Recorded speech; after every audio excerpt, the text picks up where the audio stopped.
Like many New Mexicans, Christoph and his family did everything they could to protect themselves from getting the virus. They wore their masks, they got their food delivered, and they social distanced from people.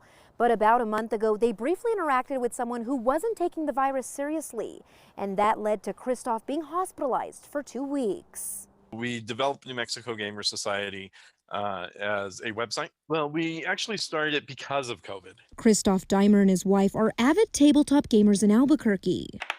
Early on in the pandemic, they established a way to continue playing these games online. When the pandemic came down, we realized, okay, we need to quarantine because we realized that everyone was going to be under lockdown. But after helping keep New Mexico gamers safe for nearly 8 months, he and his family contracted COVID-19 in early November. Someone we knew that wasn't taking it seriously, that wasn't masking, came into contact with us and had contracted it and brought it into our household. Within days, Christoph began having problems with his oxygen, and about a week later, he was rushed to the hospital. I was there for a good 2 weeks, and I'm still recovering. I'm still on oxygen, obviously. As we were interviewing him, he was experiencing some shortness of breath.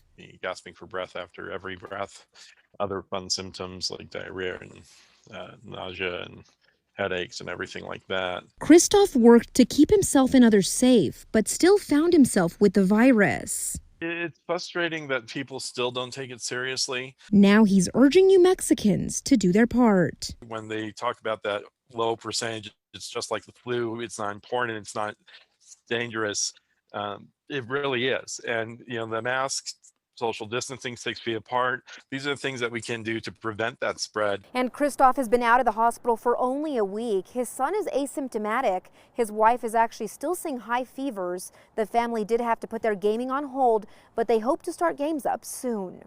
Reporting in Albuquerque, Marissa Armas, KOAT Action 7 News.